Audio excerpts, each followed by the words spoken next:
ఆయన అన్నగారికి బోధ చేశాడు. బోధ చేసినప్పుడు అన్నగారు వినలేదు, తిట్టి పంపించాడు.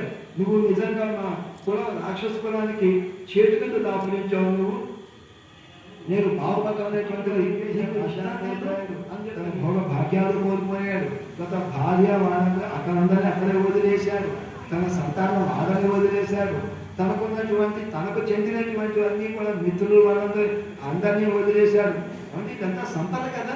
ఈ సంపద అంతా కూడా తృణప్రాయంగా అక్కడ పక్కన పెట్టి నలుగురు మంత్రులు తీసుకుని అంతరిక్షం నుంచి ఆ పైన అంతరిక్షంలో వచ్చి అక్కడి నుంచి వచ్చి రామచంద్రుడిగా పాలపద్మాలు కావాలని చెప్పి నిల్చున్నాడు. తర్వాత రామచంద్రుడిని ఈ కోతులు కింద ఉన్న కోతులు వాడడానికి ప్రార్థించి అనుమతి పొంది అప్పుడు రామచంద్రుడి దగ్గరికి వచ్చాడు. కానీ ఎవరు ఆ పై నిల్చున్న వాడిని చూసి అంతరిక్షగత శ్రీమాన్ అన్నారు. అంటే ఏంటి?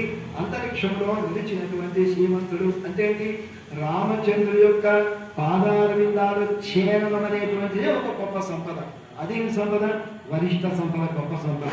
మరి సామాన్య సంపద రావణాసుడితో పాటు లంకలో ఉండేటువంటి భోగాలు అనుభవించవు. కానీ అవన్నీ నశ్వరములు. అంటే ఎప్పటికైనా కూడా నశించిపోయేటువంటి అంటే ఏంటి? ఈ ప్రపంచంలో ఉండేటువంటి వరకే ఉంటాయి, శాశ్వతమైనవి కావు. కానీ విభీషణుడు అని ఈ రోజు కూడా మనం చెప్పుకుంటున్నాం. విభీషణుడు అని చెప్పని ఎటువంటిది? కేవలం లంకాధిపతి అయ్యారు తర్వాత అని చెప్పుకుంటున్నామా? అంటే ఏంటి? రామచంద్రుడు అనగానే వెంటనే మనకి విభీషణుడు గుర్తుకొస్తారు. అటువంటిది గొప్ప సందర్భం. చేరాకం నచ్చరవంతంగాయ్ నచ్చరవంతంగాయ్ నచ్చరవంతంగాయ్ అంటే ఏంటి?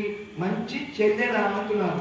ఏంటి మంచి చెల్లెలు అని చెప్పనంటే రావణాసురుడికి వారికి కామం ఎక్కువ అటువంటిది. అది మరి సూర్యునికి కూడా ఆయన చెల్లెలు, రావణాసురుడి చెల్లెలు, దానికి కూడా కామం ఎక్కువ. మరి అలా ఆ ఉదాహరణ తీసుకున్నట్టయితే వాళ్ళు నా పోలి ఉన్నాను ఒకటి అక్కడికి. అలాగే విభీషణుడు ఉన్నారు. విభీషణుడికి ఉన్నటువంటి ఆయన చెల్లెలు ఉంది. ఆవిడ లేదండి త్రిజట.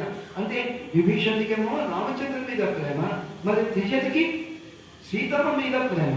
కాబట్టి ఇక్కడ ఏంటంటే అలాగా ఎలా అయితే వాళ్ళకి ఆ ప్రేమ ఉందో, మరి మీ అన్నగారు కూడా మంచి మంచి గోపాలకుడు, ఆయన మంచి సంపన్నుడు, మరి అటువంటిది నీకు కూడా ఉండాలి కదా. మరి ఆయనకి కృష్ణుడి మీద ప్రేమ. ఎవరు? ఆ విడిపోయినటువంటి గోపాలకుడు ఎవరుతున్నారు మీ అన్నయ్యకి. మరి నీకు మేము కృష్ణుడు కావాలనుకున్నాడు కదా, మరి మా మీద నీకు ప్రేమ ఉండదా? అది నువ్వు నాకు చదవని చెప్పి అంటున్నారు. అలాగే లక్ష్మణ స్వామికి రామచంద్రుడి మీద ప్రేమ, శత్రువుడికి భరతుడి మీద ప్రేమ. అలాగా నీకు కృష్ణుడి మీద, మాకు కృష్ణుడి మీద ప్రేమ ఎంత ఉందో నువ్వు కూడా సమానంగా నీకు కృష్ణుడి మీద ప్రేమ కదా. మరి అటువంటి కృష్ణ ప్రేమ చెందిన మేము వచ్చినప్పుడు మమ్మల్ని నువ్వు ఆదరించవద్దా అని చెప్పని అంటున్నారు. చెరువంతంగా పని తనే వీడ నేను వాచం కనే పక్షి. పని తనే వీడ, పని తనే వీడ అంటే ఏంటి? పని అంటే మంచు. పైనుంచి మంచు ఏదైతే ఉంటుందో అలా ధారాపాతంగా అది మంచు కురుస్తూనే ఉంది. పని తనే వీడ, తలవేది మా తల మీద పడుతున్నప్పుడు మనకు చక్కగా ఉన్నాడు. నేను కూడా తయారై వచ్చాను అందరం. కానీ ఇక్కడ నీ ఇంటి ముందు వచ్చిన తర్వాత మాకు ఆచ్ఛాదన అంటూ ఏది లేదు. పైనుంచి మంచు కురుస్తోంది. కురుస్తున్నప్పుడు ఏదో విధంగా మేము ఏం చేస్తున్నాం? అలా గట్టిగా పట్టుకున్నామని పని కనవేళ నేను భాష కరై పక్షి. కర ఏంటి? ఆ పైన ఉన్నటువంటి గుమ్మం, పైన గుమ్మ ఎదుగుతుందో దాన్ని గట్టిగా పట్టుకుని మేము ఉన్నాము అని చెప్పని అంటున్నాం. అంటే ఎలా ఉంటుందండి కదా? ఈ గుమ్మము, ఈ కమ్మి ఇదంతా చెప్పినప్పుడు ఒక చిన్న విషయం మనం గుర్తుంచుకోవాలి. ఆంజనేయ స్వామి అక్కడికి లంకకి వెళ్ళాడు. లంకకి వెళ్ళిన తర్వాత సీతమ్మని చూశారు. అబ్బాయి వెనకమని తిరిగి వచ్చేద్దాం అనుకున్నప్పుడు ఒక చిన్న పని చేయాలి, మనం వచ్చినటువంటి ఒక షాక్ ట్రీట్మెంట్ చేయాలి అని చెప్పి అనుకున్నారు. అక్కడ రాక్షసులందరికీ కూడా ఏమిటా షాక్ ట్రీట్మెంట్ అంటే రావణాసుడి దగ్గర నేను ఎలా వెళ్ళాలి, వెళ్ళి వారికి ఏదో ఒక సందేశం చెప్పాలి. దూత కింద వచ్చిన వాడు ఏం చేయాలి? సందేశాన్ని చెప్పాలి అనుకున్నారు. అలా కావాలంటే వాడు ఎందుకు వస్తారు? వాడు వాడికి అత్యంత ప్రీతిపాత్రమైనది ఏంటి? ఇదిగో ఏదైతే ఉందో అశోకం ఏదైతే ఉందో ఇది వాడికి అంతా చాలా ప్రీతి. ఇదంతే. అందులో ఏం చేయాలని చెప్పని అశోక చెట్లన్నీ కూడా వనభాగం అంటే ఏంటి? చెట్లన్నీ కూడా విచ్చి బాధేయడం, మన తీగలు చూపేయడం, చెట్లన్నీ కూడా దించేయడం, కొమ్మలు దించేయడం, కాయలు కింద పడేయడం, ఇవన్నీ కోతి కష్టాన్ని చేశారు. వాళ్ళందరూ వచ్చారు. వచ్చిన తర్వాత ఎవరు వచ్చారు? ఈ రాక్షసులు ఏమవుతుంది? రాక్షసులు వీళ్ళందరూ వచ్చారు. చూసి ఎవరో భయంకరంగా కోతి వచ్చింది, ఇదంతా పాడు చేస్తుందని చెప్పని రావణాసుడికి వెళ్ళి వార్త చెప్పారు. రావణాసుడు చెప్పాను వారు ఏం చేశారు? కింకర్లు అనేటువంటి కొంతమంది ఉన్నారు రాక్షసులు, వాళ్ళని పంపారు. పంపగానే ఏం చేశారు? వాళ్ళందరినీ కూడా చక్కగా సంహరించారు. సంహరించి ఏం చేశారు? ఒక కొమ్మలు దాకా దాని మీద ఎక్కాట, పైకి ఎక్కాట. పైకెక్కి అక్కడ కూర్చుని జయత్రతిమలో రామ లక్ష్మణశ్చ మహామనః అని చెప్పని రాజా చేతి సుగ్రీవ రాఘవేణాభిమానిత అని చెప్పని చక్కని పైకెక్కి సాధించాట. ఏం చెప్పారట? ఆయనకు వచ్చిన మంత్రం ఏమిటి? రామ మంత్రమే. ఓం రామాయ నమ, ఓం రామాయ నమ అనుకోండి. ఓం రామాయ నమ, ఇది ఆయనకు వచ్చినటువంటి మంత్రం. అంటే ఏమిటా మంత్రం అంటే దీంట్లో మనం చెప్పినప్పుడు ఈ మంత్రం ఏదైతే ఉంటుందో పైన ఆయన ఉన్నారు, ఆంజనేయ స్వామి ఉన్నారు.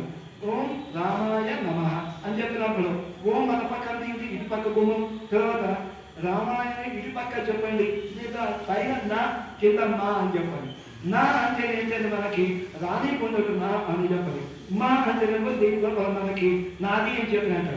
అంతేంటి నేను నాది అనేటువంటి రానియకుండా ఉండటం అనేటువంటిది ఇది ఈ ద్వారం అనేది ఏదైతే ఉంటుందో.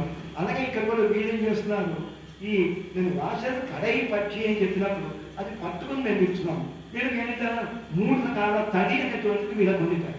ఇందాక మనం చెప్పుకున్నట్టుగా ఏమిటో 3 రకాల తడి అంటే పైన ఉండేటువంటి ఏదైతే మంచు విపరీతంగా మంచు కురుస్తోంది. కొంతకాలం కనుక మనకు పొడి మంచు కనుక పడుతుంటుంది. మనకంత మన భాగ్యనగర్లో అయితే మనకు పెద్దగా అనుభవం లేదు.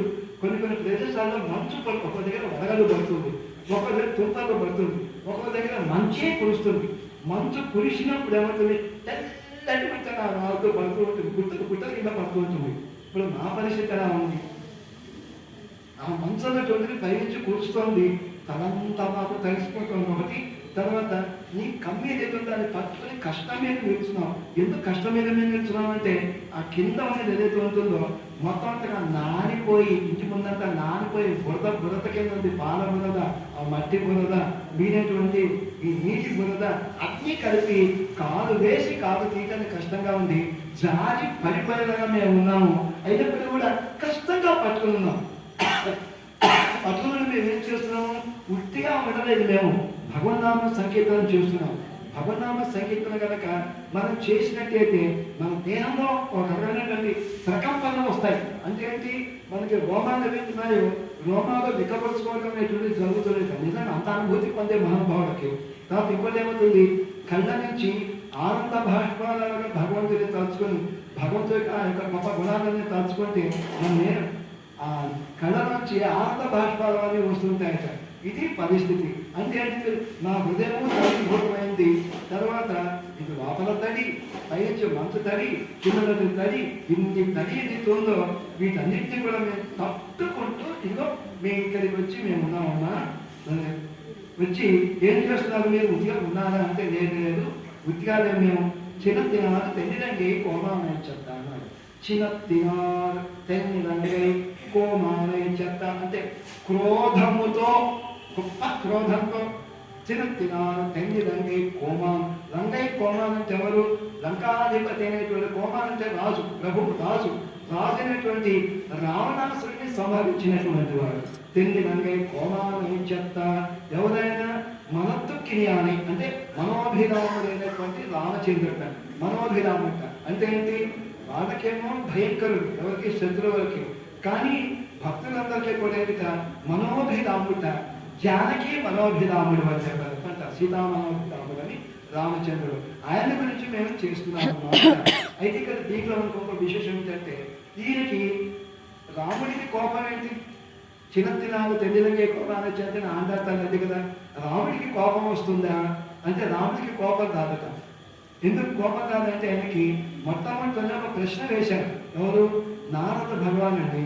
మన వాల్మీకి కాక ప్రశ్న వేశారు. కోన్ వస్మిన్ సాంప్రతంలోకి గుణవాన్ కశ్చ వీర్యవాన్ ధర్మజ్ఞశ్చ కృతజ్ఞశ్చ సత్యవాక్యో దృఢవ్రత అని చెప్పని ప్రశ్న వేసినప్పుడు దీంట్లో కోపం రానివాడు ఆత్మాంకోజిత క్రోధ అని ప్రశ్నించారు. అంటే ఆత్మవంతుడు ఎవరు, క్రోధాన్ని జయించిన వాడు ఎవరు అనుకున్నప్పుడు రామచంద్రుడు అని చెప్పని వాల్మీకి భగవాన్ చెప్పారు. మరి క్రోధాన్ని జయించిన వాడు అమ్మవారు ఏమంటుంది ఇక్కడ, చిన్న తినాలు తెండిరంగై కోమాన్ని చెందాలి. క్రోధము తెచ్చుకొని అంటే క్రోధం అనే క్రోధం తెచ్చుకుంటే వచ్చి అదంతా అప్పు తెచ్చుకునే వస్తువు అది అంటే క్రోధాన్ని తెచ్చుకుంటాట. ఎప్పుడు తెచ్చుకుంటాట, రామచంద్రుడు తన మీద ఎన్ని బాణాలు వేశారు, తను ఎంత హింసించినప్పటికీ కూడా స్వామి పతనట్టే ఉంటాట, తను యుద్ధాలు చేస్తూనే ఉంటాట. కానీ ఎప్పుడైతే తన వాళ్ళు తనకి చెందిన వాళ్ళు ఎవరైతే ఉంటారో, తనను ఆశ్రయించిన వాళ్ళు ఎవరైతే ఉంటారో వాళ్ళకి ఏమాత్రం కొంచెం బాధ కలిగినప్పటికీ కూడా స్వామి తట్టుకోలేట. ఇక్కడ ఏమైంది, ఎప్పుడైతే అక్కడ రావణాసుడు యుద్ధానికి చక్కగా వాడి గుర్రాలు, మంచి శిష్యులు కదా 4 ధనుస్సులు, ఇవన్నీ వాడి కిరీటము, కవచం ఇవన్నీ పెట్టుకొని చక్కగా రథం మీద వచ్చాడు రావణాసుడు. మరి రామచంద్రుడు ఎలా ఉన్నాడు? ఈయన ఒకడు ఏకచ్చరామో ధర్మాత్మ, ఒకే రామచంద్రుడు. ఈయనేం చేస్తున్నట్ట, ఈయనకి వాహనం ఏది? ఈయనకి వాహనం లేదు, రథం లేదు ఈయనకి.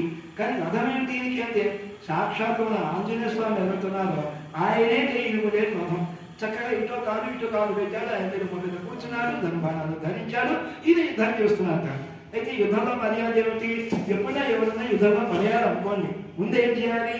ఆ యొక్క ఎవరైతే యుద్ధం చేస్తున్నారో అతనితో కాకుండా ముందు ఆ ముందు ఎవరైతే ఉన్నారో ఆ రథం ఏదైతే ఉందో, లేదా రథ సారథి ఎవరైతే ఉంటాడో వాడిని సంబంధించాలి. అప్పుడు వాడు పడిపోతాడు. ఇప్పుడు ఈయనకి రథం ఎవరు? రావణాసుడు రథం వేరే ఉంది. ఈయనకి రథం ఎవరు? అంత ఆంజనేయ స్వామి. ఈయన ఏం చేస్తున్నట్ట, రామచంద్రుడి మీద బాణాలు వేయటం మాని ఈ కింద ఆంజనేయ స్వామి మీద బాణాలు వేస్తున్నట్ట. మరి ఆంజనేయ స్వామి ఎంత తట్టుకునే శక్తి స్వామికి ఉన్నప్పటికీ కూడా ఒళ్ళంతా ఎవరైతే బాణాలు అవన్నీ గుచ్చుకుని పీడింపబడ్డాక రక్తం అలా వదలాగా కాలుతోలేదు ఆంజనేయ స్వామికి. కొంచెం చూసరికి ఓ కాలిటు వేస్తున్నాడు. ఇది కట్టిన పంచం ఉంటుంది కదా, తడిసినట్టు అనిపించినట్టు ఇంకా తడిగా అనిపించింది. ఇటు తడి చూసాకనే ఉంది. కొంచెం చూడగానే కింద చూస్తే ఆంజనేయ స్వామి కనిపించలేదు. అదేమిటి ఆంజనేయ స్వామి ఉన్నారుగా కనిపించకపోవడం ఏంటంటే పూచినటువంటి బుద్ధ మందారం ఏదైతే ఉంటుందో ఆ మందారం లాగా ఉన్నట్ట. అంటే అంత రక్తం మొత్తం ఉంటుంది చూడమ్మా. ఆంజనేయ స్వామి కనపడలేక ఆ ఎర్రని మొత్తం ఎరుపులు అన్నీ కనిపించింది. అప్పుడు అర్థం చేసుకున్నాక ఓహో ఈయన మీదే ఈ విధంగా చేస్తానని చెప్పాను. అప్పుడు క్రోధ వాహావేస్తేవరం అని చెప్పని అంటారు.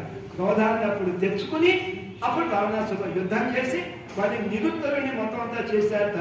ఆ రథం మీద కొట్టాడు, తర్వాత సారథిని కూర్చాడు, వాడి మీద రావణాసుడిని బండి నుంచి కిందికి దిగేలాగా చేశాడు. అంత భయంకర యుద్ధం చేశారట. అంటే కోపం రానటువంటి రామచంద్రుడు కూడా మన కోసం తన భక్తుల్ని ఏమైనా కనుక చేసినట్టయితే స్వామి సహించడు, తట్టుకోలేక వెంటనే ఆయనకి కోపం అనేది వస్తుంది అని చెప్పినటువంటిది. సరే, ఇక్కడ మనస్సుకి జ్ఞానే పాదం అని చెప్పన్నారు. అంటే ఏంటి? మనోభిరాముడైనటువంటి రామచంద్రుడు అని చెప్పారు. ఎవరికి మనోభిరాముడు అంటే సీతారామకి రాముడు అని చెప్పారు. ఎప్పుడు మనోభిరాముడు జానకి దేవి అంటే ఆ యొక్క ఎప్పుడైతే శివ ధనుర్భంగం అనేది ఏదైతే జరుగుతుందో ఆ శివ ధనుర్భంగం సందర్భంగా ఈయనకి సీతామనోభిరాముడు అయ్యాడు. ఎలా అయ్యాడు అంటే జనక మహారాజు సంయమనం అని చెప్పి ప్రకటించాడు. ఎప్పుడైతే సంయమనం అని ప్రకటించాడో ఎక్కడెక్కడ వాళ్ళు రాజులందరూ వస్తున్నారు. ఈయనేం పెట్టాడు? ఒక పణం పెట్టాట. అంటే ఏంటి? ఒక ఇదిగో ఈ ధనుస్సు ఉంది, ఇది శివధనుస్సు. దీన్ని ఎవరైతే లేపుతారో, ఎవరైతే ఎక్కువ పెడతారో వాళ్ళకి మా అమ్మాయి నుంచి పెళ్లి చేస్తామని చెప్పారు. మిగిలిన వాళ్ళు రాజులు వచ్చేంత కలిసి దాన్ని చూడటానికి కానీ తాగటానికి కానీ ఏమిటంటే వాళ్ళు అశక్తులేక మిగిలిన వాళ్ళందరూ కూడా. రావణాసుడు వచ్చాడు. రావణాసుడు వచ్చి మీరు ఏం చేశారట, మెల్లిగా దీన్ని చక్కగా పైకి లేపేటువంటి వీడు ప్రయత్నం చేశారట. ప్రయత్నం చేసినప్పుడు ఏమైంది కదా, అదే ప్రయత్నం మీరేం చేశారట, ఈ లేపాలని ప్రయత్నం చేసినప్పుడు కుండల కొద్ది రక్తం కక్కారట. ఆ యొక్క ధనుస్సుని లేపలేక ఎంత కక్కారు? కుండల కొద్ది రక్తం కక్కారట. అయితే ఈ సభగదాన్ని అమగడ ఉండకూడదని చెప్పని మళ్ళీ వెంటనే దాన్ని పారబోయించి శుభ్రం చేయించి చేస్తున్నట. అప్పుడు సీతమ్మ అనుకుంది ఒక మాట అనుకుంది, విధిరమద్భుతం శతగత ప్రమాణాధికం అని చెప్పని అంటారు. అంటే ఏంటి? మొత్తం అంతా కూడా ఒక 100 కుండల రక్తాన్ని కక్కేసేంత వాడు రావణాసుడు. ఆ సందర్భంలో వీడు అనుకుంది, మంచి పరీక్ష పెట్టాడు మా నాన్నగారు. అంటే ఏంటి? ఎటువంటి అనర్హుడికి నాకు కట్ట పెట్టకుండా వీడు అనర్హుడిగా రావణాసుడు ఒకవేళ వాడు చేయించినట్టయితే వాటితో వ్యవహారం పడాల్సి వచ్చేది. కాబట్టి మంచి పరీక్ష పెట్టారు మా నాన్నగారు అని చెప్పని అనుకుంది. అనుకున్నప్పుడు దాని తర్వాత ఈయన వచ్చాక ఈ మహానుభావుడు వచ్చాక రామచంద్రుడు వచ్చాక రామచంద్రుడు ఏం చేశాక రామచంద్రుడు చూడగా నేరా ఉన్నాడు ఆయన స్వామి. నవమన్మథకారుడు కింద ఉన్నాడు. ఒకటి అత్యంత సుకుమారంగా ఉన్నాడు. ఉన్నటువంటి స్వామి అలా పెద్దగా చిన్నవి చిందిస్తూ అక్కడ గురుగారి అనుమతి, విశ్వామిత్రుడికి అనుమతి తీసుకుని పశ్య అన్నాడు. చూడమన్నాడు. వెళ్ళి ఎప్పుడైతే అక్కడికి వెళ్ళాడో ఈ ధనుస్సును చక్కగా తీసుకునేటప్పుడు ఎలా ఉంటుంది? కమల పుష్ట కఠోరమిదం ధముహూర్ముదిత సీతమ్మ అంటే కమలం అంటే ఏంటి? ఒక తాబేలు దెబ్బ, దాని మీద కవచం ఉంటుంది కదా. కమల పుష్ట కఠోరమిదం ధము, ఇంత సుకుమారులే దీన్ని ఇంత కఠినమైనటువంటి ధనుస్స, దీన్ని మా స్వామి ఎలా ఎక్కువ పెడతారో, అబ్బా ఇంత పెద్ద ఇది చేశారు మా స్వామి, ఇంత కఠినంగా ఉంది, ఇంత కఠిన పరీక్ష పెట్టాడు మా తండ్రి గారు, పరస్తావా దారుణ అందిట, ఎంత దారుణమైన పరీక్ష పెట్టాడు మా. అక్కడేమేముంది? అక్కడ ఇది అన్నరోడి గురించి ఇలాంటి పరీక్ష ఇది పెట్టాడు ధనుస్సు అని చెప్పాను. ఇక్కడేమైంది? ఇంత కఠిన ధనుస్సు పెట్టాడు. అప్పుడు చూశాట, చూసిన తర్వాత గురువారు అన్నాడు, ఒకసారి పశ్చాన్నాడు, చూశాట భగవంతుడు దేన్ని చక్కగా చూస్తారో అది ఆయనకి స్వాధీనం అవుతుంది. వెంటనే దాన్ని తీసుకున్నాక ఎక్కువ పెట్టాక, అప్పుడు ఎక్కువ పెట్టిన తర్వాత అది చక్కగా విరిగిపోయింది. అమ్మయ్యా నా గుండె ఇప్పుడు విఫలం తేటలు పడింది నా మనస్సు అనుకుందిట. అనుకుని ఏంటండి, మనసు అంటే మనోభిరాముడైనటువంటి సీతా మనోభిరాముడైనటువంటి రామచంద్రుడు అని చెప్పని చిన్న తినాలి చెందిన కోమానై చెత్త మనతృకియానే పాడవం అని చెప్పారు.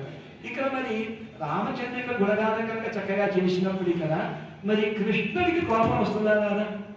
రాముడి కోపం వస్తుందని చెప్పి నచ్చిన దినా తెలంగాణ కోమాన్ని చేత.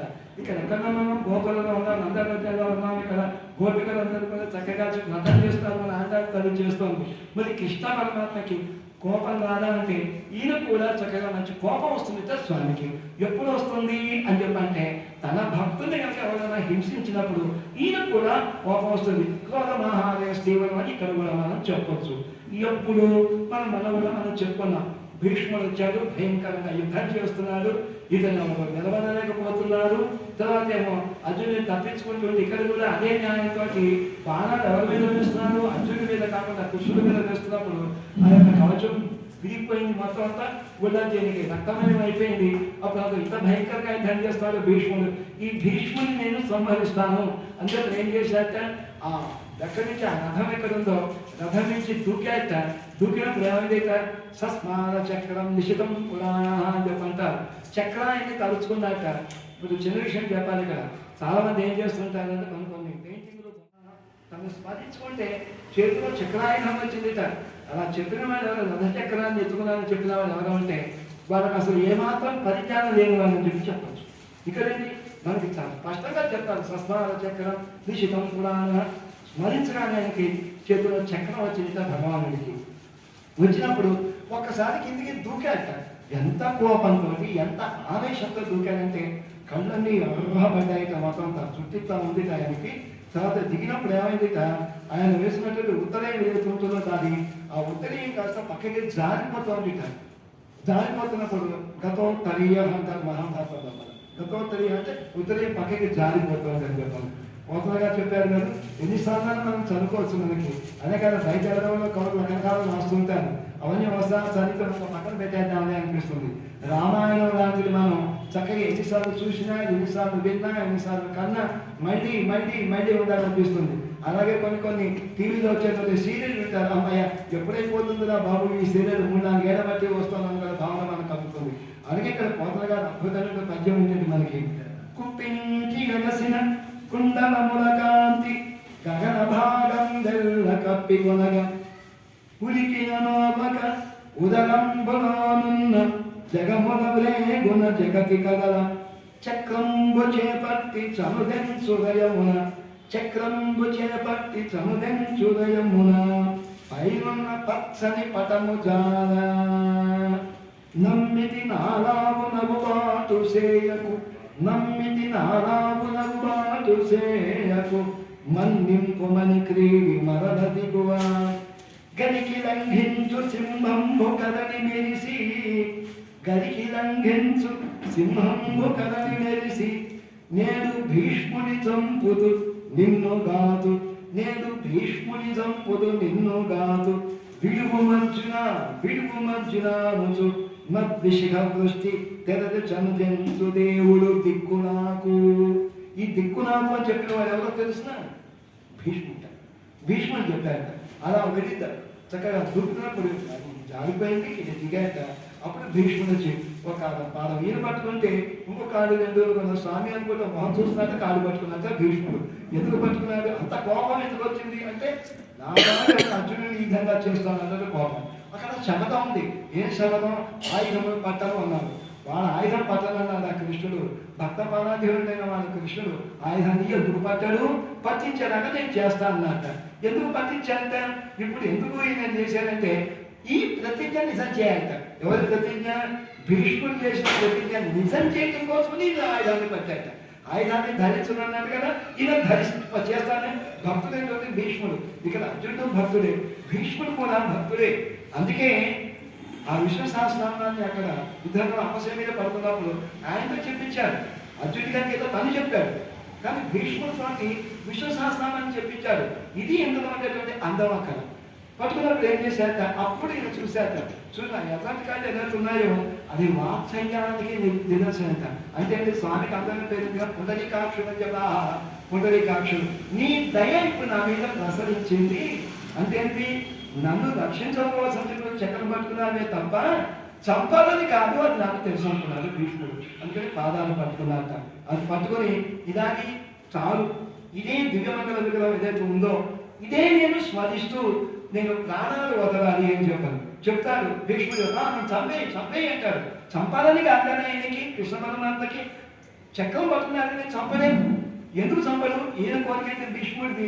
ఎప్పుడైతే కనుక వదిలేస్తే ఆహా నా జన్మధాన్యం అనుకుంటాడు. స్వామి చేతులు కనుక మరణించదు. అది చెయ్యడు స్వామి. చెప్తాడు ప్రతిజ్ఞ నిజం చేయడం వరకే అనమాట.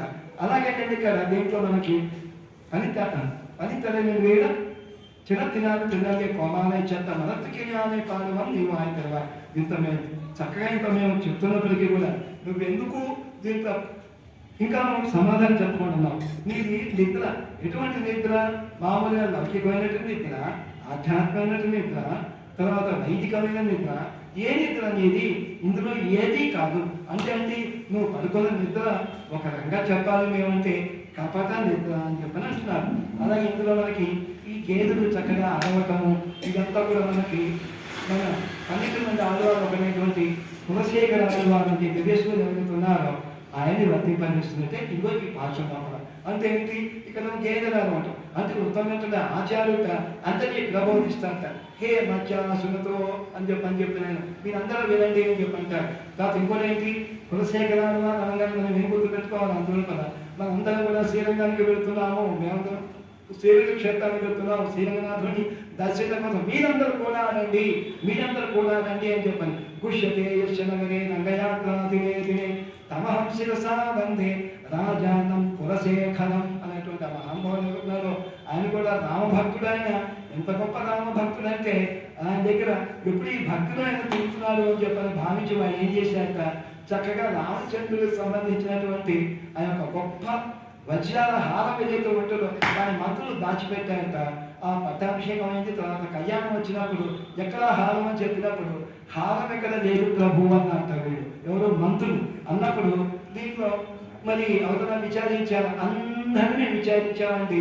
కానీ అయ్యగారు ఎవరైతే ఉన్నారో ఈ స్వాములు ఎవరుతున్నారో వీళ్ళు తప్ప వేరే వాళ్ళు తీయడానికి అవకాశం లేదు అని చెప్పి అన్నారుట. వీళ్ళు తీయని ఈయన శపథం చేశాక ఒక కుండలో పాము తెప్పించి ఆ పాములను పెట్టి నేను పెడతాను దీని లోపల. వీళ్ళెవరు కూడా ఇట్లాంటి అపచారం చేసిన వాళ్ళు కాదు, చేస్తారు అన్నట్టు మీరు అందులో చేయి పెట్టండి అన్నారు. వీళ్ళు చేయి పెట్టలేకపోయారు దీనిలో భయంతో. అటువంటి విశేషణ మహానుభావుడు ఆయన వారు కులశేఖరాలు వారు ఆయన మధ్య పనిచేస్తుంది. తర్వాత దీంట్లో రామరాచార్య వారి గురువారైనటువంటి శ్రీరామకృష్ణ వారు ఎంత కష్టపడి సంపాదించుకున్నారనుకుంది అది తెలియజేస్తుంది.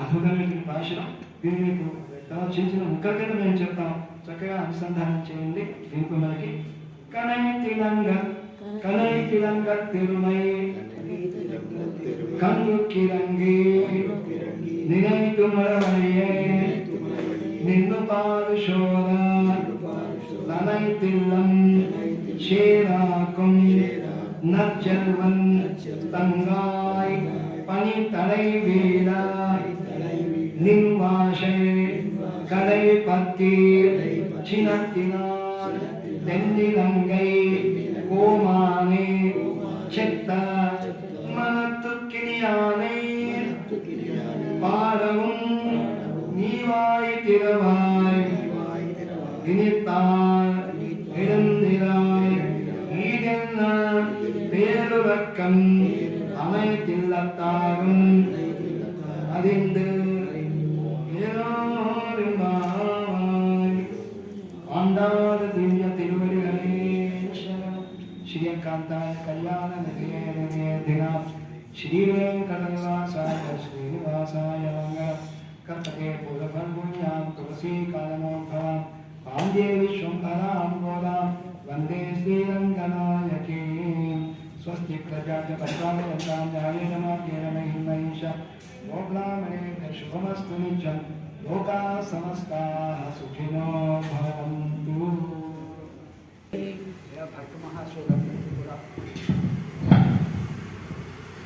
సంవత్సరం చురుకాయ పాత్రలు కొంచెం అలాగా ముగించుకున్నాను. ఎందుకంటే ప్రజలకు సంఖ్య లేదు, తర్వాత సరైన నాలుగు లేకపోతే ఎలా ఉంటుంది అనేది ఒక్కటే కారణం. అంటే 10 మందికి చెప్తూ ఉన్నాం, 10 మందిని కూడా కట్టుకుంటూ ఉన్నాం, ఇవన్నీ కూడా జరుగుతూ ఉండాలి. జరిగినంటే ఏదైనా ఒక కార్యక్రమానికి ఒక అందం వస్తుందని చెప్పేసి తెలియజేసుకుంటున్నాను. అయితే మన స్వామివారు చక్కగా మరి ఎవరున్నా లేకపోయినా 3 దేవతలు చక్కగా పెట్టున్నారు. వారి కోసమైనా అది వచ్చి చెప్పవలసిన బాధ్యత ఒకసారి అప్పచెప్పిన తర్వాత ఆయనకు ఉంటుందని చెప్పేసి తెలియజేసుకుంటూ మాలో లోపల ఉంటే అవన్నీ కూడా ఆ స్వామివారిలో చూడు మనల్ని అందరినీ కూడా రక్షిస్తారని చెప్పేసి అనుకుంటున్నాను. అయితే ఎల్లుండి అనగా 30వ తారీఖున వైకుంఠ ఏకాదశి సందర్భంగా ఆలయ ప్రాంగణంలో ప్రతి సంవత్సరం జరిగే విధంగా కార్యక్రమం ఉంటుందని చెప్పేసి భక్తులందరికీ కూడా తెలియజేస్తున్నాం. ఉదయం 6:05 సమయంలో మరి మార్గదర్శనం ఉంటుంది. భక్తులందరూ కూడా వచ్చి కార్యక్రమానికి ఏకగ్రహం చేయవలసిందిగా కోరుతున్నాను. అయితే ఇవాళ 11వ పాసులు అనుకుంటాను, 12 ఇంకా 12 పాసులు అంటే 7 ఆల్వారుని ఇద్దరి నుండి వ్యక్తి ఈ కార్యక్రమంలో చేర్చుకోవడం జరిగింది. మిగిలినటువంటి మరి ఇలాగా ఈ 14వ తారీఖు వరకు మనం కార్యక్రమం ఉంటూనే ఉంటుందని చెప్పేసి చేసుకుంటూ 2వ తారీఖున కాసులు, పసుపు, కుంకుమ ఇత్యాది అంటే సుమంగళమైనటువంటి మంగళప్రదమైనటువంటి ఐటమ్స్ అన్నీ కూడా అమ్మవారికి అందజేయడం జరుగుతుంది. కాబట్టి భక్తులు కావాల్సినటువంటి ఏర్పాట్లు రావాల్సిందిగా తెలియజేసుకుంటున్నాను. అలాగే 7వ తారీఖున పేపర్ ఏమన్నా ఇస్తాం, పేపర్లో బయట దాచుకోకూడదు సార్. బయట 10 మందికి అయిపోయిందా? 7వ తారీఖున మాలిమాలి అనేటువంటి కృష్ణస్వామి వారికి తులసి పూజ అనేటువంటి కార్యక్రమం ఉంటుంది. తర్వాత 8వ తారీఖున మంగళాశాసనాల హారతులు ఇచ్చేటువంటి కార్యక్రమం. తర్వాత 11వ తారీఖున కూడాలి అంటే భక్తులు స్వామివారితో చేరి ఒక విశేషమైనటువంటి పాసురం అని దానిలో అందరూ కూడా పాల్గొనాలని చెప్పేసి భక్తులందరికీ కూడా మనం చేస్తున్నాం. ఉదయం 10 గంటలకు అదే 9-10 ప్రాంతంలో భజన ఉంటుంది. భజన తర్వాత మరి ఈ యొక్క మరి కూడా పాయస ప్రసాదం అందజేయడం జరుగుతుందని చెప్పేసి భక్తులందరికీ కూడా మనం చేస్తున్నాం. 12వ తారీఖున స్వామివారికి మరి సన్మాన కార్యక్రమం ప్రతి సంవత్సరం మాదిరిగానే జరుగుతుందని చెప్పేసి తెలియజేసుకుంటూ 14వ తారీఖు అయితే భోగి విషయంలో 13, 14 అనేటువంటివి 2 రకాలుగా ఉంది. ఏదైనప్పటికీ కూడా 14వ తారీఖున అంటే 13వ తారీఖు చేస్తున్నారు కొంతమంది కళ్యాణం, 14వ తారీఖు చేస్తున్నారు కొంతమంది. ఏది ఏమైనప్పటికీ కూడా మనం 14వ తారీఖు చేయడానికి నిర్ణయం తీసుకోవడం జరిగింది.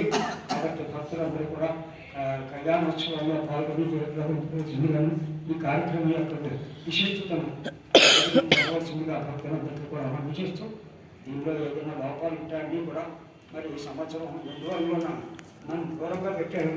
అది అయినప్పటికీ కూడా అక్కడ అంతా కూడా దీన్ని మేనేజ్ చేయడం అనేది జరుగుతుంది. అంతా కూడా సవ్యంగా జరగాలని చెప్పేసి ఆ భగవంతుని ప్రార్థిస్తూ గోదా రంగనాథ స్వామి మీకు అందరికీ కూడా ఆయురారోగ్యేశ్వర్యాలు ఇచ్చి సదా రక్షించగలని చెప్పేసి భగవంతుని ప్రార్థిస్తూ జయగురు గోదా రంగనాథ స్వామికి హరి ఓం తత్సత్. మా దగ్గర కొంచెం దూరం ఉండాలనే మాట కానీ వారి మనస్సంతా ఇక్కడే ఉంది. మా మనస్సంతా కూడా సోమేశ్వర గారి మీదే ఉంది. వారు ఉన్నట్టుగానే భావించుకుని మొత్తం అంతా చేస్తున్నాం. మరి భక్తుల పరిస్థితి ఎలా ఉందో మాకు తెలియదు. వారు ఉంటే మేము వస్తాం, లేకపోతే రావంటే అది మేము చెప్పలేం. అది తప్పలేదు. భగవంతుడి మీద దేవాలయం సోమవారం జరగవలసిన కైంకర్యాలు యథావిధిగా జరగాలి. అలాగే చెప్పేటువంటి కార్యక్రమాలు కానీ ప్రవచనాలు కానీ ఇవన్నీ యథావిధిగా జరుగుతాయి భగవంతుని ప్రార్థిస్తూ నేను అందరూ కూడా వచ్చి కార్యక్రమంలో పాల్గొన్నందుకు ఆ భగవంతుని మంచి కలం చేయాలని చెప్పేసి కోరుకుంటున్నాను. జై బోలో గజానన మహారాజుకి జై. హరి ఓం తత్సత్.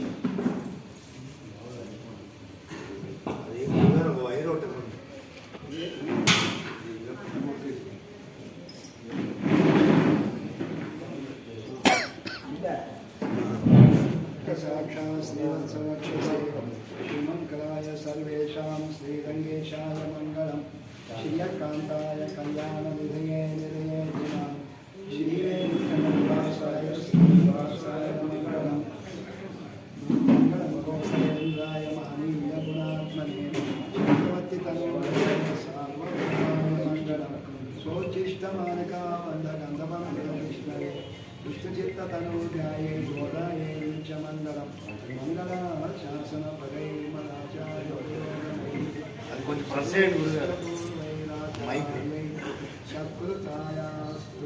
అదే వైరు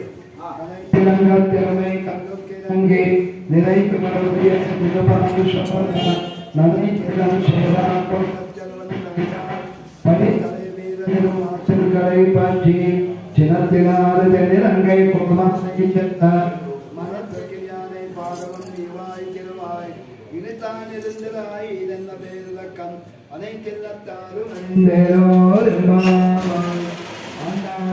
തിരുവഴികളെ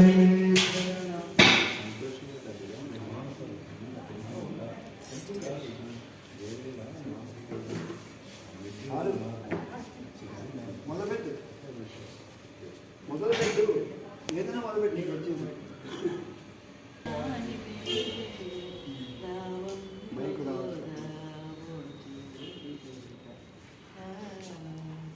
ఇకమైన పరమైన మా తల్లి దాస దాసులను దరి చేర్చుకొమ్మ దాసులను దరి చేర్చుకొమ్మ సర్వమ్మ గోదావో చూడి వైకుంఠ పదవీ వైకుంఠ